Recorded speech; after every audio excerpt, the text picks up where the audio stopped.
Bonjour à tous pour cette nouvelle émission de Génération Z. Alors comme le faisait remarquer Clara en préambule, quand on n'était pas encore à l'antenne, c'est le numéro 13, donc ce qui veut dire 26 semaines, donc une demi-année, mais en réalité c'est même plus qu'une demi-année parce qu'au mois de mai notamment, on a eu quelques problèmes sur les dates puisque les dates c'était des jours fériés, donc ça fait plus d'une demi-année maintenant qu'on se rencontre régulièrement tous les 15 jours.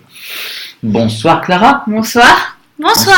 Oh, j'ai même pas le temps de dire bonsoir. Isolde est en forme ce soir. Elle s'est reposée pendant une semaine, ça se sent tout de suite.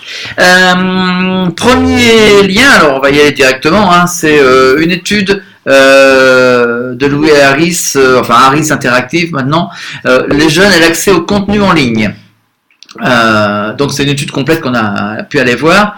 Et ça confirme ce que moi je dis en conférence en parlant à un an près, que les jeunes sont autonomes et matures sur Internet à partir de 13 ans. Là, c'est 14 ans qu'ils ont l'autonomie Internet. Et ils ont une maîtrise du numérique qui est supérieure à leurs parents. Là, un deuxième chiffre qu'on peut donner en parallèle, c'est pas dans l'étude, mais un enfant de 6 ans a les mêmes compétences qu'un adulte de 45 ans pour ce qui est de l'usage d'un smartphone et du numérique de manière générale. Donc voilà, ça correspond à peu près. Alors, alors là j'ai un problème pour voir mon truc, je vais t'embêter. Voilà. Les parents estiment en moyenne qu'un enfant... Alors oui, il y a quelqu'un d'entre vous qui a réagi en disant les parents estiment en moyenne qu'un enfant adolescent peut avoir un compte propre sur les réseaux sociaux à partir de l'âge de 14 ans et 10 mois exactement. Ouais, ils avaient fait l'étude en demandant aux parents à partir de quel âge considérez-vous en gros que votre enfant peut aller tout seul sur les réseaux sociaux. Et là tu nous dis que les parents sont des menteurs. C'est ça que tu es en train de dire derrière. Les parents... parce que t'as rajouté toi. Ouais, non, mais ils peuvent avoir un compte sur les réseaux sociaux. En gros, c'est les parents vont autoriser à partir de 14 ans et 10 mois en moyenne à avoir un compte, mais tout le monde a un compte avant. Enfin, je sais pas, même moi, à mon époque, genre en 3e, tout le monde était sur Facebook, les trucs de base, quoi. Mais là, c'est encore pire maintenant. On voit les gosses qui sont en seconde, voire même encore en primaire. Moi, ça me choque quand on voit des gosses de primaire qui sont déjà Facebook. Personnellement. Vieille. Ouais, non, mais voilà, je suis vieille par rapport à... T'es un vieux ronchon déjà. Ouais, non, mais c'est ça. Mais du coup, là, les parents qui disent 14 ans et 10 mois, 14 ans et 10 mois, ça fait déjà entrer au lycée. Ouais. C'est chaud, ça veut. C'est fin de seconde. Tout le monde l'a avant le lycée. Tout le monde l'a avant le lycée. Sauf les. Tu rajoutais, Ise, que toi, même à ton époque, donc il y a déjà quelques années maintenant, on n'en dira pas plus, mais il y a quelques années, en 5e, les profs, les enseignants demandaient qui avait Internet. Ouais, qui avait Internet à la maison. Alors c'était Internet ou des médias sociaux? Parce que la différence, elle existe quand même. C'était Internet, c'était pour savoir si on pouvait faire des recherches, etc. Mais même, ça montre bien que c'était un truc obligatoire. Enfin, c'est comme un dictionnaire, quoi. Fallait avoir Internet comme un dictionnaire, quoi. Mais maintenant, les profs nous demandent qui n'a pas Facebook. Non, mais t'es à l'université. Ouais, c'est un peu différent, mais tu peux te dire quand même que on va vers ça. Enfin, genre parce qu'ils font des groupes de classe pour pouvoir discuter, pour pouvoir travailler, qu'on puisse s'aider à la maison sur les travaux. Mais... Oui, mais ça corrobore ce qu'on a déjà dit plusieurs fois en disant celui qui n'a pas un compte dans les médias sociaux aujourd'hui est largué par rapport aux autres. Parce qu'il y a des enseignants qui fonctionnent par rapport à des groupes comme ça. Ça, on est d'accord. Alors, il y en a une des deux aussi qui m'a mis pour les parents, l'utilisation d'Internet comporte des risques pour leurs enfants, mais pas pour eux. C'est ridicule. Alors, laquelle des deux? Ça, c'est Clara. C'est Clara. qui fait les haha. Non, mais parce qu'en fait, dans l'étude, en gros, ils demandaient aux parents est-ce qu'Internet représente des risques pour vos enfants? Est-ce qu'Internet représente des risques pour vous-même? Et là, magie, Internet, ça représente des risques pour les enfants, mais pas pour les parents. Alors, faut qu'on m'explique, parce que pour moi, Internet, c'est les mêmes risques pour les parents, pour les enfants. Enfin, je sais pas, après, il y a peut-être des problèmes au niveau qu'un enfant, c'est... Non, j'ai pas le mot. Qu'un enfant n'a pas la maturité. Ouais, n'aura pas la maturité. Mais les risques, c'est les mêmes au final. Le risque je sais plus c'était quoi les exemples qu'ils mettaient, mais c'était de harcèlement. Un enfant peut se faire harceler tout comme un adulte. Enfin, je vois pas vraiment la différence. C'est kiff bourrico, quoi. Alors moi j'aimerais aller plus loin parce qu'il y a eu une étude d'un moment qui a été faite aux États-Unis sur le comportement des adultes avec leur smartphone et on s'est aperçu que les adultes sont capables d'aller donner des coups de pied aux enfants, etc., parce que les enfants les dérangent alors qu'ils sont sur leur smartphone. Donc voilà, on est bien dans les dérives. Et, c'est vrai qu'on a toujours l'habitude de dire les adultes font tout très bien. Je peux vous dire que, en connaissance de cause, je perçois qu'il y a beaucoup d'adultes qui posent d'énormes problèmes. Et évidemment, c'est des adultes, donc on ne va pas dire que c'est eux. Et pour aller toujours sur le sujet de la discussion comme ça par rapport aux enfants dans les familles, un enseignant d'ailleurs, un jour avec qui on en discutait, me disait oui, mais les enfants peuvent être harcelés même si on s'y connaît, etc. Et j'avais fait juste une réflexion comme ça en disant oui, à partir du moment où on ne laisse pas aller dans les chambres avec leur ordinateur tout seul, et là le parent s'est tu parce que en fait sa fille avait peut-être eu des problèmes, mais elle était également toute seule dans sa chambre avec son ordinateur. À l'époque, il n'y avait pas encore trop les réseaux sociaux, donc avec son ordinateur. C'est l'éducation, enfin. Voilà, c'est ça. En fait, le problème, je pense, c'est surtout que les parents savent pas comment éduquer leurs enfants à ça parce que eux-mêmes ne l'avaient pas quand ils étaient petits. Tu vois, éduquer ton enfant à pas, je sais pas, à pas pleurer, enfin, à pas faire un caprice sur la voie publique, tu l'as intégré parce que de toute manière, toi, quand t'étais petit, on t'a appris à pas le faire. Mais toi, je parle de toi, hein, pas de moi là, mais quand t'étais petit, on t'a pas appris à utiliser un ordinateur.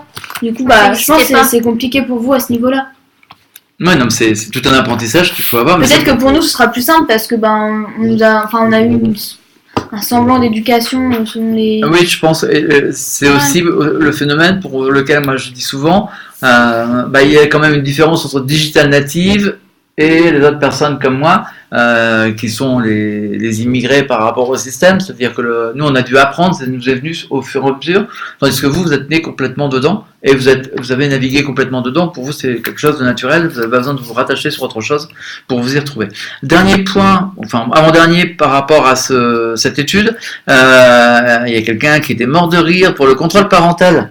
C'est moi. Ben voilà. Alors, tu as même rajouté la raison, parce qu'en fait, ici à la maison, le contrôle parental a duré une journée. Il y avait tellement de contraintes sur ce contrôle parental. Après, on avait marre de rentrer tous les liens, on avait le droit d'y aller. Toutes les 30 secondes, il fallait que j'aille mettre un lien. Il fallait qu'on aille le chercher, tout ça. Mais par la suite, j'ai appris que j'étais absolument pas le seul, parce qu'il y a beaucoup de familles où effectivement on ne met pas de contrôle parental. Et on en revient toujours sur la même question, de dire... y a un rôle de parent à avoir. Mais là, dans l'étude, excuse-moi de te couper, hein, mais dans l'étude, ce qu'ils disaient, c'est que les parents voulaient qu'il y ait des nouveaux contrôles parentaux plus performants qui soient créés. Contrôles parentaux. Mais enfin, en mon sens, ça sert à rien parce que ça veut strictement rien dire et c'est plus une éducation, un état d'esprit qu'il faut avoir par rapport à Internet et apprendre cet état d'esprit plutôt que d'aller chercher des problématiques de tous les côtés. Alors, s'il y a quelques cas particuliers où effectivement le contrôle parental peut être mis en place, mais reste à savoir pourquoi et le maîtriser dans tous les sens. Et le dernier point qui était rajouté, mais il faudra ajouter des personnes formées dans les établissements scolaires. Ouais. Alors ça c'est un gros problème parce que c'est vrai que c'est une bonne idée dans l'absolu. On se dit mettons des gens qui sont capables au niveau connaissances internet, droit, etc. Tout le problème est qui on met concrètement parce que est-ce qu'il y a réellement des personnes qui sont capables de donner des enseignements comme ça sans tomber dans le côté c'est dangereux Internet. En expliquant que Internet, il y a plein d'avantages, on peut les utiliser, et quelques contraintes auxquelles il faut faire attention. Moi, j'en avais eu une fois qui était bien. Je sais pas si tu te rappelles, je crois que c'est en CM1. Lui, il était vraiment super. Genre, c'était bien ce qu'on faisait. Mais attention, il faisait de l'Internet. Mais il faisait de l'Internet, il faisait même pas de l'Internet, il faisait l'apprentissage aux outils. Excel, etc. Je connais pas sa position par rapport aux réseaux sociaux. Mais déjà rien de ça, c'est compliqué d'en trouver un bon, alors... Oups. Ok. C'est parce qu'on a un problème d'affichage ici. Ok, ça c'était le premier. Alors le second, qui est un petit peu dans la même foulée, c'est Orange avec ses activités qu'il fait en parallèle, qui a travaillé sur comment accompagner nos enfants dans le monde numérique. Enfin, dans les mondes numériques. Alors moi, j'ai toujours en référence à un article américain où une personne expliquait en différents points comment accompagner la jeunesse actuelle. Moi, je m'y rattache beaucoup. Là, il y avait un autre truc qui était fait. Et la première chose que je vois que Clara et Iso ont marqué, c'est qu'à nouveau, on est revenu sur le fameux débat, faut-il apprendre à coder ou pas Et donc, on en a déjà parlé.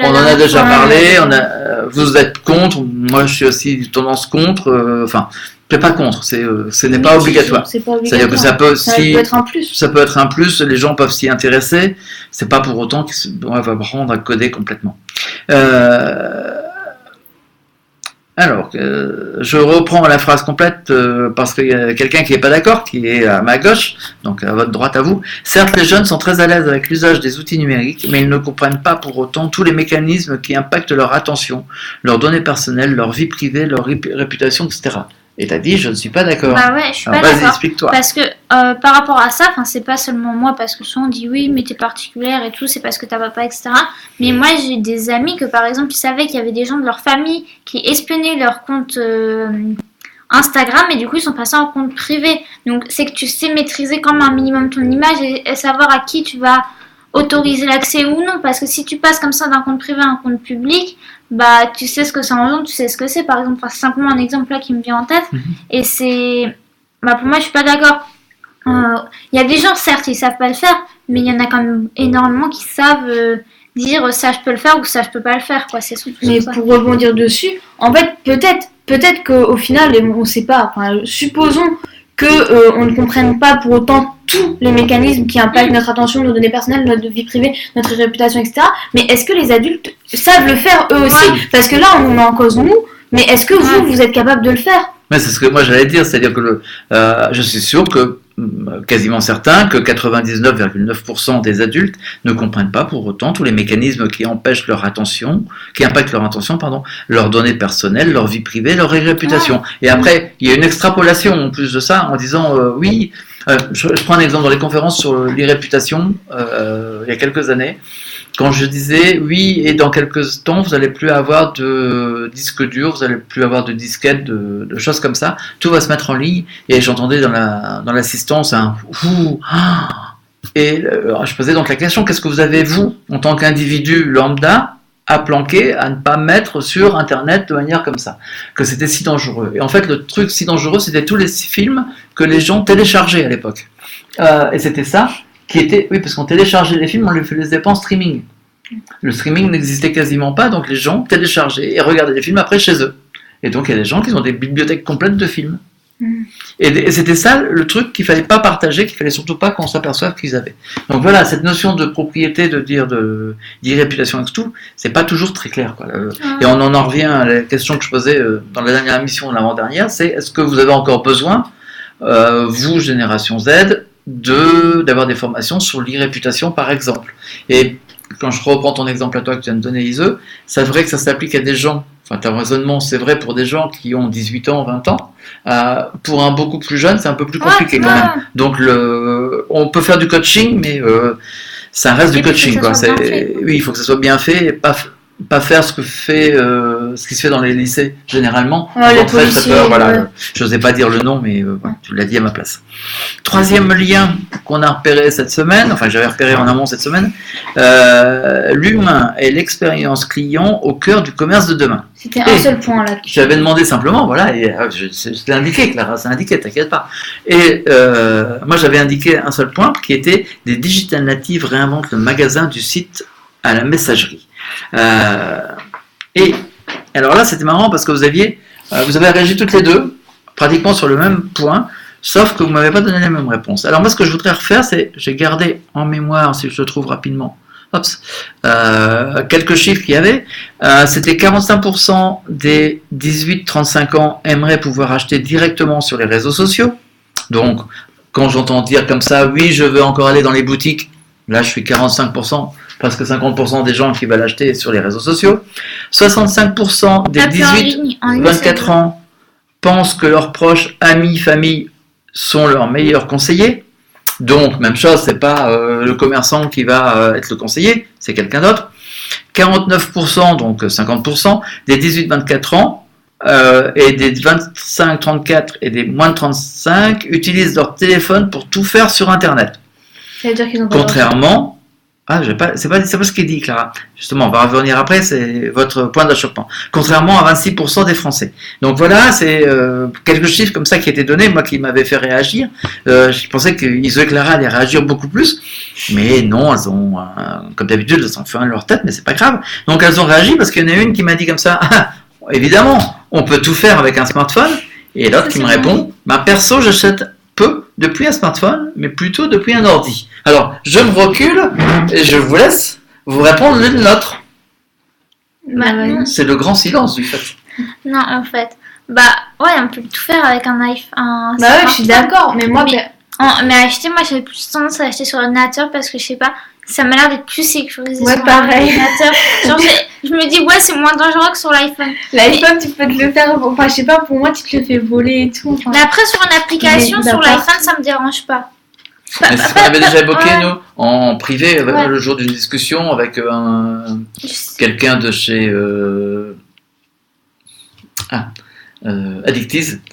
Qui était passé Addictiz USA et on en discutait et il disait lui aussi qui comprenait pourquoi tu n'achetais pas sur un smartphone mais peut-être continuer sur en fait acheter sur une application sur un smartphone ça ne me dérange pas mais par contre acheter directement sur le moteur de recherche via un iPhone ou un smartphone ça je sais pas j'ai l'impression que ça sera pas sécurisé ou c'est pas comme avec un ordinateur alors qu'au final c'est qu'il suit Broco je suis sûre mais non mais moi avec l'ordinateur déjà en fait je pourrais le faire avec mon iPhone la même mais en fait c'est juste je fais ma petite capture d'écran de ma facture au cas où je me fais arnaquer genre je fais ça tout le temps mais j'ai pas le réflexe de le faire avec mon portable genre avec l'ordi je sais j'ai mon résumé de commande je fais ma capture d'écran au cas où il m'envoie pas le truc par mail.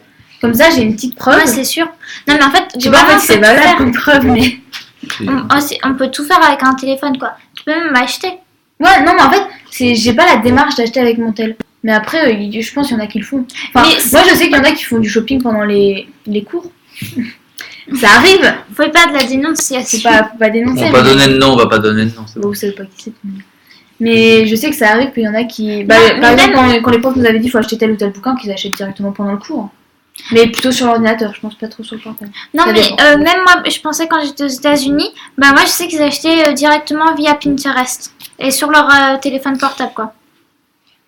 Juste, je coupe un petit peu, juste un petit bonjour à Bruno qui est en train de nous écouter et je reprends les questions qu'il nous a prises au fur et à mesure. Quelle étude alors je sais pas à quoi ça faisait allusion. Éducation aux réseaux sociaux chez les jeunes par quel biais éducatif l'apprentissage des réseaux sociaux se fait à l'école non, à mon avis, il ne se fait pas pour l'instant. Et les chiffres viennent de quelle étude alors, avant, il y avait l'étude Louis Harris, Interactive École. Il y avait également une étude qui était faite par Orange dessus. Et la dernière, je pense, c'était l'infographie. La dernière, c'était l'infographie, mais c'était pas ça. Mais de toute manière, on mettra les liens, comme d'habitude, dans le compte-rendu de la vidéo, Boone. Allez, on continue. Article suivant. Oh, c'est de l'anglais. Donc, Clara Boulot. Voilà. Top 10 Insights of Gen Z in the Workplace by Sage. Donc, Sage, tous les professionnels du commerce connaissent, y compris pour la gestion du personnel. Donc c'est un gros truc, Sage. Donc on peut aller voir ce qu'il raconte un petit peu. Un quart de la génération Z fait du volontariat. Alors, vous n'en faites pas? Non. Mais moi je connais des gens qui en font. Enfin, genre... pas que en France, mais je sais qu'avec les réfugiés, il y en avait pas mal qui s'étaient impliqués dans les trucs des réfugiés. Après, j'avais vu passer des trucs de gens qui faisaient avec l'UNICEF ou avec Amnesty ou des trucs du genre. Enfin, je connais pas mal de gens dans mon entourage qui font du volontariat en fait au final. Moi aussi. Quand tu réfléchis un peu. Après, je fais pas forcément gaffe parce que moi, j'en fais pas personnellement. Mais franchement, c'est un truc courant, quoi. C'est banal. Oui, mais après, vous avez des comportements aussi. Je sais que j'ai déjà réagi, mais par exemple, quand vous donnez vos sandwichs ou de la nourriture à des SDF, des choses comme ça. Oui, mais c'est normal pour vous, mais vous n'êtes pas partie prenante dans des associations, mais vous faites des actes directement. Je n'ai pas compris. Ah, qu'elle n'a pas donné son sang. Oui, mais ça, c'est pas... Mais ça, oui, c'est pas encore la même chose. Oui, on est un public en direct également. Être son propre patron, montrer sa boîte. Ça, je pense que vu la manière que c'était, c'est Clara qui a dû réagir. Ouais. Alors vas-y. Non, mais je disais que, attends, je sais plus ce que je disais exactement. Oui, travailler pour... Non, c'est pas ce que je disais. Travailler pour quelqu'un d'autre, en fait, mais on l'a déjà évoqué aussi, que en fait, on veut le faire avec nos propres conditions. Enfin, tu vois, si ça me plaît pas comment je bosse chez toi, je me barre de chez toi. Hein.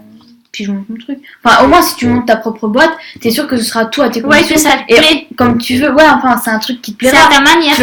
Tu vas pas t'emmerder, vulgairement, dans ton boulot, quoi. Ok. Voilà. On est moins précise à l'écrit que ce qui peut laisser place à de l'interprétation. Non, on est moins précis. On est moins précis à l'écrit. Ce qui peut. Ce qui peut laisser place à de l'interprétation. C'était ce qui était dit dans l'article. Oui. Mais vas-y, alors tu dis parfois quand même à la maison, donc... non, mais moi je pensais, mais je crois que j'ai mal compris en fait. Parce que je me disais, parfois avec toi ou maman, genre nous on écrit d'une manière et vous interprétez d'une autre manière. Ah, mais ces mots ils ont pas le même sens pour eux. Ouais, mais c'est pas vraiment entre nous, mais c'est avec les, entre guillemets, anciennes générations. Par exemple, c'est toujours le même truc du point que vous nous mettez là. Genre papa qui met ok 3 petits points et nous on a l'impression de le faire chier horriblement et lui il est là. Non, moi c'est juste que ça m'allait ton truc. C'était bien. Non, c'était pas sur ok, c'était sur cool. Non, c'était ok 3 petits points la dernière fois. Non, la dernière fois c'était aussi cool. Mais c'était aussi cool. 31% de la génération Z veut être stable financièrement après le collège américain, donc le lycée français. C'est intéressant parce qu'en fait, ça veut dire qu'en gros, quand t'as 17-18 ans, le truc auquel tu penses, pour un tiers d'entre nous, genre si on prenait Ise, moi et une autre personne, il y aurait l'une de nous trois déjà qui penserait à, avant tout, à être stable financièrement. Moi je sais qui. Qui ? Sur les trois, moi je sais qui tout de suite. Le troisième ? Non, la troisième, on s'en fiche. Il y en a une de vous deux qui serait dedans. Ah ouais, Ise. Mais en fait, les autres trucs, il y avait ceux qui voulaient voyager, ceux qui voulaient avoir le métier de leur rêve, et il y avait un dernier point de se marier. Ouais, se marier. 10% c'était se marier. Ouais, 10% se marier. Il y avait 7% voyager ou un truc du genre. Non, c'était plus, non. C'était moins que se marier. Et il y en avait pas mal qui voulaient avoir le métier de leur rêve. Ouais, c'était 14%. En fait, soit tu veux avoir un métier où t'es sûr d'être bien assuré au niveau financier, que de toute manière tu gagnes ta vie et t'es tranquille. Ou alors tu veux faire un truc dans lequel tu t'emmerdes pas, quoi. Enfin, où c'est cool, tu fais un truc qui te plaît. Et qui te permet de gagner de l'argent. Bah ouais.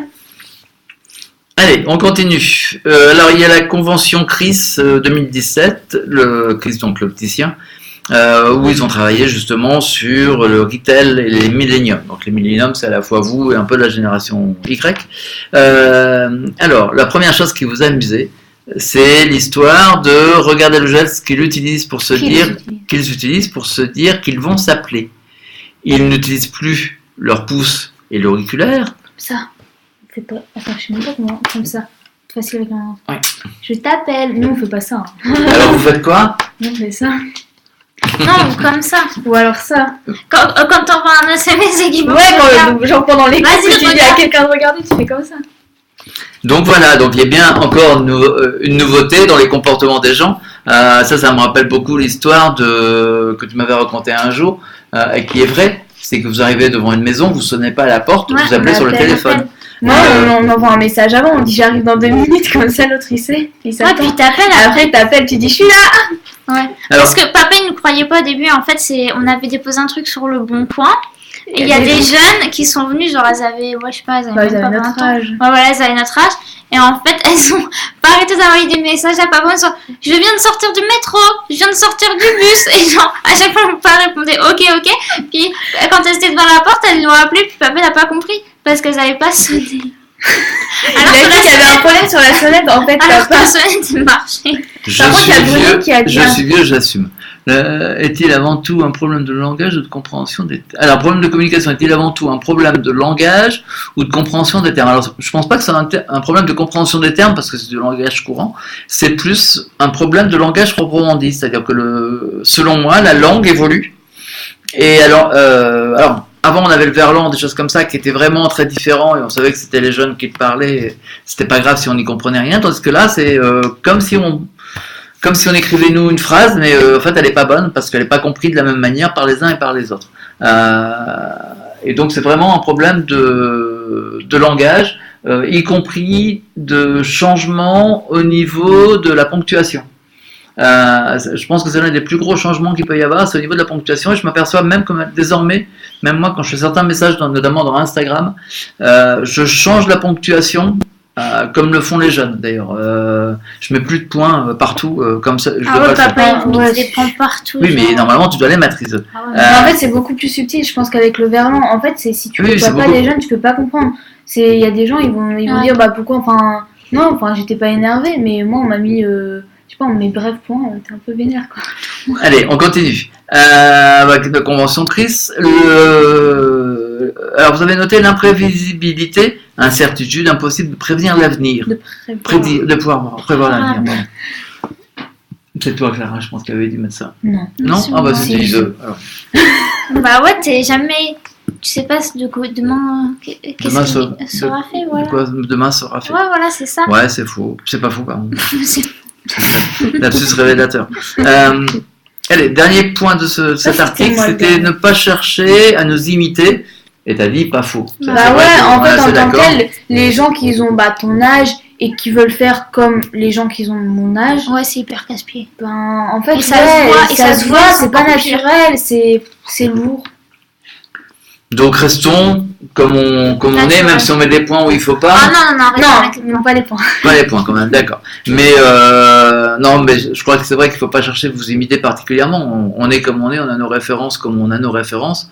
Ça fait une diversité. Et de toute manière, c'est pas ce qui va empêcher l'incompréhension. Au contraire, c'est un peu plus prolifique par moment. Je suis en train de regarder l'heure. Ouais, il y en a une qu'on va laisser tomber. On va finir sur un article que tu as peut-être pu voir, Bruno, dans La Voix du Nord. C'était Maëline, 13 ans, et déjà 190 000 abonnés à sa chaîne YouTube. Donc ça m'a amusé parce qu'il y avait une page complète sur elle dans La Voix du Nord. Ouais. Où elle est interviewée, donc il y a elle qui a 13 ans, il y a sa sœur qui a 10 ans qui participe aussi. Ouais. Elle veut devenir prof de sport d'ailleurs, c'était très marrant. Ouais, ça m'a amusé moi. Donc elle fait ça pour s'amuser, on est d'accord. Comme ce qu'on dit régulièrement, c'est-à-dire que beaucoup de gens font ça par plaisir avant tout. Le maître mot, c'est le plaisir, on s'amuse. Elle en fait son passe-temps. Alors, moi, ce qui me dérange... Elle avait le sport à côté qu'elle devait faire. Elle avait d'abord ses études, après le sport et encore après les vidéos. Oui, et donc 190 000 personnes, c'est pas mal quand même qui la suit. Donc elle gagnait de l'argent, mais son père n'a pas voulu dire combien. Elle était invitée évidemment avec ils expliquent que les influenceurs, les marques payent des choses. Oui, évidemment, donc ils ont profité d'un week-end dans un parc d'attractions, on ne sait pas lequel. Par contre, il y en a une des deux qui a réagi en disant ce qui me marque moi particulièrement dans cette lecture, c'est une semaine plus tard, Maëline qui a de la suite dans les idées demandait à ses parents d'avoir sa propre chaîne YouTube. En fait, ils avaient été à un salon de youtubeurs et ils avaient rencontré je sais plus quel youtubeur. Non, en fait c'est un regroupement de 4 youtubeurs qui se faisaient une chaîne YouTube. J'étais regardée, je ne les connaissais pas. D'accord. Et en fait apparemment ça fait un an qu'ils n'ont pas posté de chaîne sur cette vidéo. En gros, elle avait été là-bas avec sa sœur et son père, je pense, parce que les jeunes maintenant qui sont encore plus jeunes que nous, et ils suivent beaucoup, ils vont au meet-up YouTube et tout. Enfin moi je fais pas du tout ça. Mais parce qu'elle organise des meet-up aussi. Ouais, elle à 13 ans, elle organise des meet-up les meet-up, c'est des rencontres avec des blogueurs. Non, c'est avec ses fans. Elle rencontre ses abonnés genre à 13 ans. Bah ouais, mais ça doit être d'autres gamines de 13 ans qui la voir, c'est chaud. Mais en fait, ils signent des autographes et tout. Non, mais du coup, je reviens à mon truc. Et en fait, moi, ce que je trouvais c'est un côté très mignon et en même temps, je trouve, j'aurais fait la même chose. C'est qu'elle a pas créé sa chaîne YouTube comme ça. Elle a demandé à ses parents, papa, maman, est-ce que j'ai le droit de faire ma chaîne YouTube? Et c'est au nom de la mère. Mais oui, en fait, la chaîne, vu que sur YouTube, il faut que tu aies je sais plus quel âge pour 18 ans. Ils nous ont dit 18 ans dans l'article. Ah ouais? Ouais. Moi aussi. Mais en fait... Oui, mais moi j'arrête tout de suite parce que c'est pas 18 ans, parce que par exemple, pour le compte de Clara, on a été obligé de truander avant, de dire qu'elle était majeure pour simplement un compte Gmail. C'est-à-dire que c'est Google qui limite en fonction de l'âge, etc. Et on a dû payer, alors c'était pas énorme, ça devait être 1 ou 2 euros je crois à l'époque, pour dire que je change un truc pour que tu aies l'âge légal.